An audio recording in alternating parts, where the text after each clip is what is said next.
Vlogmas. Welcome back to my channel. Today I'm going to do a quick Q&A. So I did get some questions and I'm going to try and answer them. I was going to actually do a library vlog today, but the weather is not great. So I don't really want to drag Zariq in and out of the car. So when I pick him up, I just want to take him home. So I figured that today I could do a Q&A. If you guys have any other questions, you can always drop them in the comments and I'll try and answer them.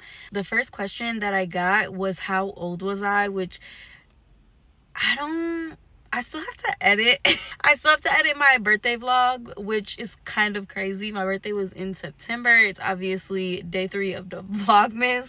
Yeah, I'm a little behind on that, but I am 31. So I turned 31 in September of this year.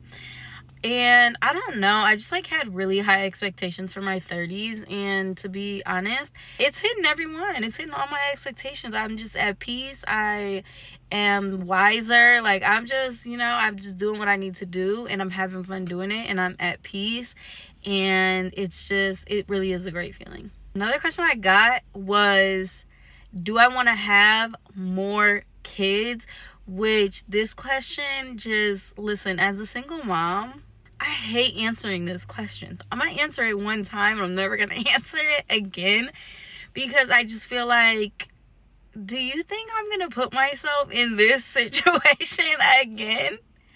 I'm not doing it. So if I'm not in a relationship and people are like, do you want to have more kids? Who cares if I want to have more? I'm not putting, not only am I not putting myself in this situation or putting my child that I already have in this situation, but I would not, I do carry some sort of mom guilt because my son does not have a 2-parent household.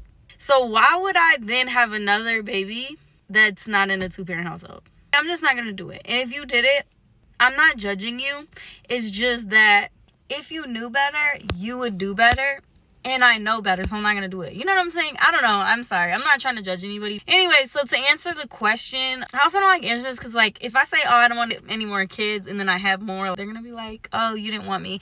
But listen, if I end up having another kid, I will feel so blessed in having another kid. I would love to be blessed in that way because I know that I will take the correct steps next time. But I have a lot to say about this question because I really do want to be pregnant again. Which just sounds crazy to say, I want to be pregnant, but I don't necessarily want to have more kids. I do think if I'm single in 3 years, I'll probably just be a surrogate because I really do want to be pregnant again. I want to go through pregnancy again with just so much less pressure that I had the first time. But if I do end up getting pregnant organically, I'm in a relationship, a marriage, and I end up having another baby, I sometimes feel like I do not have the skills to let down the walls that I built during pregnancy. I've done it in a regular day-to-day life. I can accept help and accept support from other people, and I can have expectations for people and know that I can trust people. I can trust other people in my regular day-to-day life, in relationships, friendships, things like that. But when it comes to pregnancy, what I went through during my pregnancy and postpartum, I just don't know that those walls that were built, I still feel them for pregnancy. So I think if I got pregnant again, I would really struggle with allowing my partner to support me in that time frame and allowing them to be involved, because my son does have a dad. Let me just throw that out there because I feel like that just kind of opens the door for a lot more questions. My son does have a dad. He knows his dad. He loves his dad. But that's all I'm gonna say about that situation. Anyways, yeah, so I just don't know that I would be able to I just think that if I did get pregnant again, I would be very nervous about how I could emotionally or mentally handle having a partner when I've already been through it and I just didn't have that type of support from my partner. That's not to say that I didn't have any support. I had family and stuff, but but never mind, I don't even want to get into telling you my business, but I'm not telling you my business. I do really want to experience pregnancy again, because I feel like I want to experience it in a way where I just have so much less going to turn out, because my situation was just so it was just very unstable, and it was just very unpredictable, and I really could not have predicted how everything played out while I was pregnant either. So like, it was honestly worse than I even expected at that point. So I mean, yeah, I'm talking too much. Anyways, but I just had so much potential to be like so happy during my pregnancy, and I just feel like, you know, somebody in my life was just really just stomping on me until like I just cried every day. Oh my god, I have to edit all this. Anyways, okay, next question. I also would really love to have twins. Like, if I could have twins, I would actually be happy. Another question was, what is my love language? And this, I feel for so long my love language was words of affirmation. I just loved for people to be sweet to me, and you know, I just wanted to hear all the good things. But then I ran across people who lied, and then I'm like, baby, I don't care what comes out of your mouth. Let's get the act of service going. Like, let's show me the appreciation instead of telling me. But yeah, it's definitely acts of service.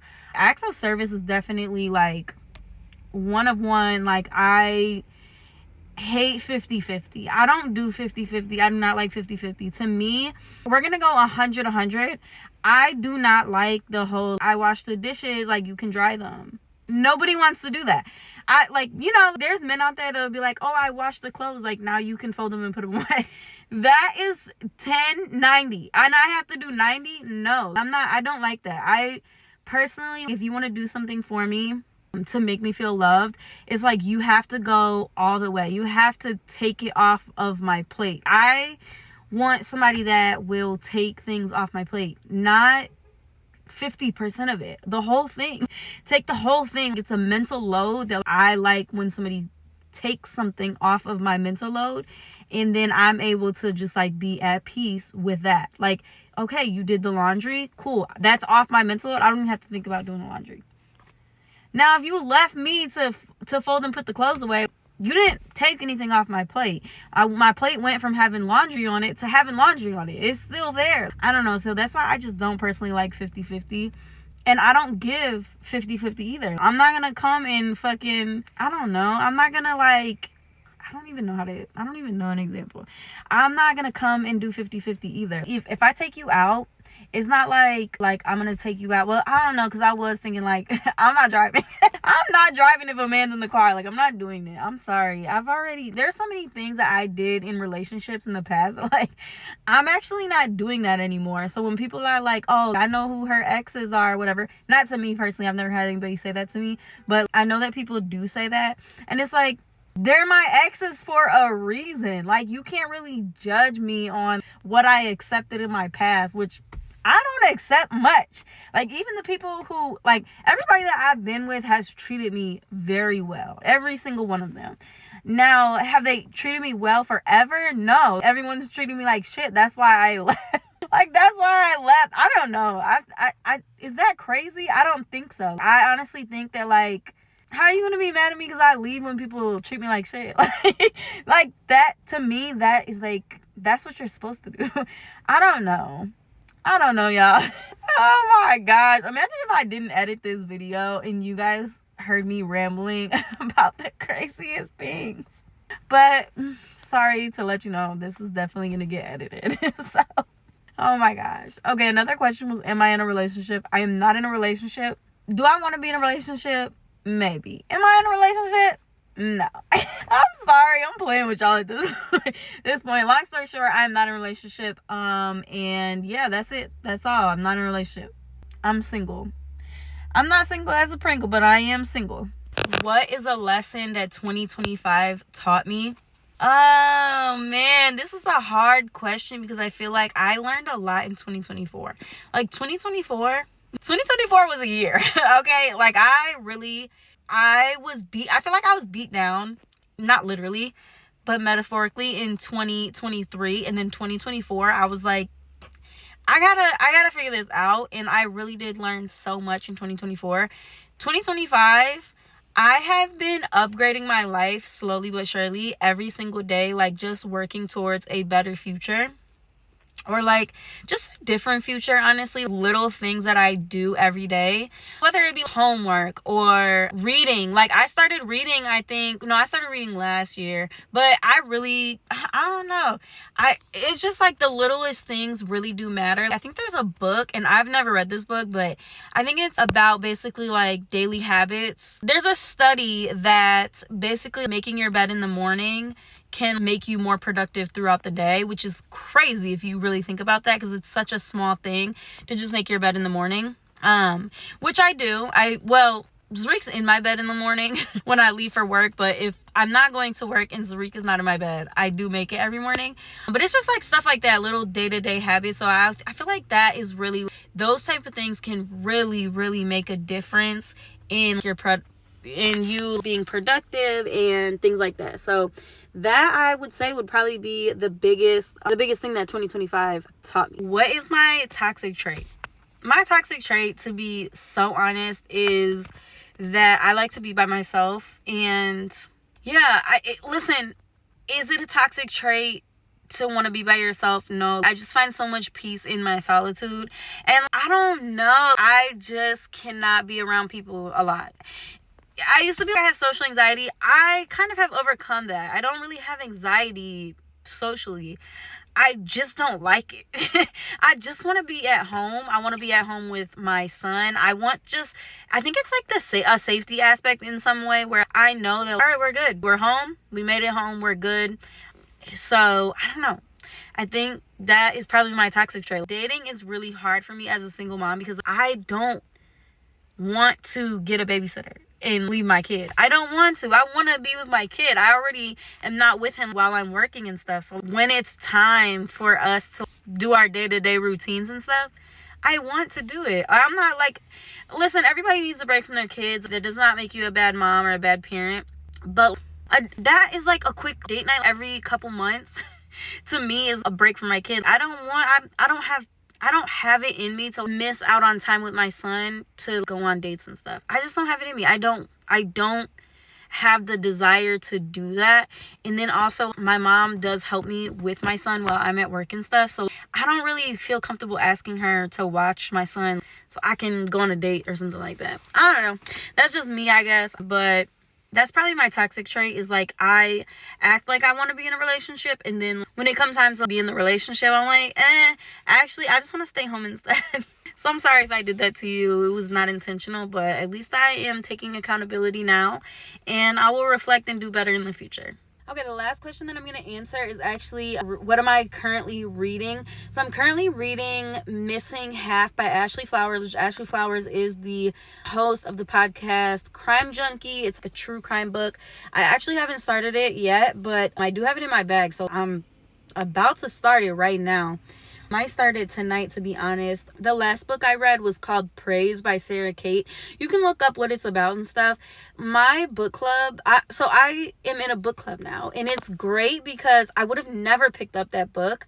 I'm not really sure that it was my style of reading, but it was, it's so fun being in a book club and reading the book and talking to other people about the books. And then we did read this book. I'm gonna pop in a picture. It's called Third Time Bleeds by Savannah Denise, and I'll actually put a link in my bio as well. She is a smaller author for now. I think she's really gonna blow up because I really did love this book. But this was another book that we read for our book club. And then the next book that we're reading, I actually got to choose, and this was on my December to be read list, which is called The Christmas Catch. I don't know who it's by, but I'll pop it in up there. But yeah, so that's kind of what I'm reading. I also read I don't remember what it's called. I'm popping it in here. That book is meant to challenge you mentally, and it sure did challenge me mentally, because what is that? If anybody has read that book, please go on my Instagram or wherever, and please DM me because I just need to, what was that? like, what actually did I read? I don't know. Yeah, and then I've read a bunch of books. Obviously, Kennedy Ryan is one of my favorite authors. She has the Skyland series, which was on TikTok real heavy, and a lot of people really like that book. I personally did like them. I don't know if anybody else is like this, but so that series has 3 books, and I have not read the 3rd book yet because I just don't want it to be over.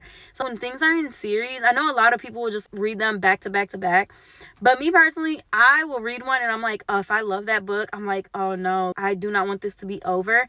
It's the same thing with the Mile High series. So I've read Mile High and The Right Way, is that what it's called? The Right Move, something like that. I don't know, I'll pop them in, but I loved those books so much. A love story plus sports, I just love them so much, and I just don't want to read the other ones too fast because then they'll be over and I'll be so sad. But I am going to do another wrap, so I'll go through all the books that I read this year on another day of Vlogmas. But I'm about to go pick up Zariq, so that was all the questions that I had time for today. Thank you guys so much for watching, and tune back in tomorrow for Vlogmas Day 4. I don't know exactly what it's going to be yet. Hit subscribe if you haven't already, and I will see you guys back here tomorrow. Love you. Bye. High volume. High volume. High volume. Ho, ho, ho. Thank you for watching.